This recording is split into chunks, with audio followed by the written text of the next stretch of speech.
السلام علیکم، میں ہوں سدرا اسماعیل اور آپ دیکھ رہے ہیں مسلمان ٹی وی۔ خبر شامل کرتے ہیں مظفر آباد آزاد کشمیر سے۔ International human rights movement Azad Kashmir کا مشاورتی اجلاس۔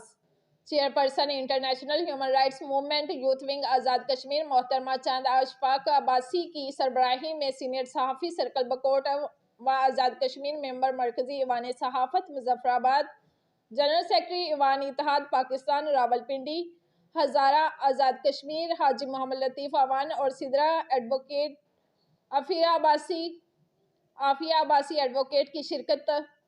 تنظیمی امور پر مشاورت، انسانی حقوق کی خلاف ورزیوں کے حوالے سے رپورٹس پر بریفنگ، اس کے علاوہ دکھی انسانیت کی خدمت کرنے کے حوالے سے تبادلہ خیال کیا گیا۔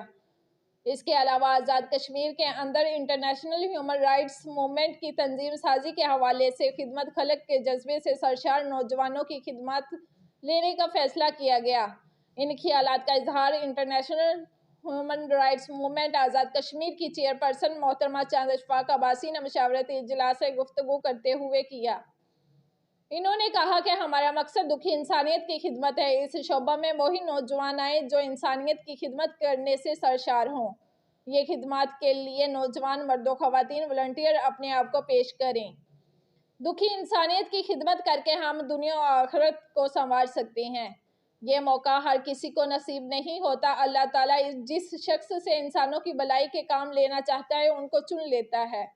اللہ تعالیٰ ہمیں دکھی انسانیت کی خدمت خلق کرنے کی توفیق دے۔ اس موقع پر سب نے chairperson international human rights movement Azad Kashmir Chand Ashfaq Abbasi کو اپنی خدمات پیش کرتے ہوئے کہا کہ ہر اس کام میں آپ کے ساتھ کام کرنے کے لیے تیار ہیں جو انسانیت کی بھلائی کا ہوگا۔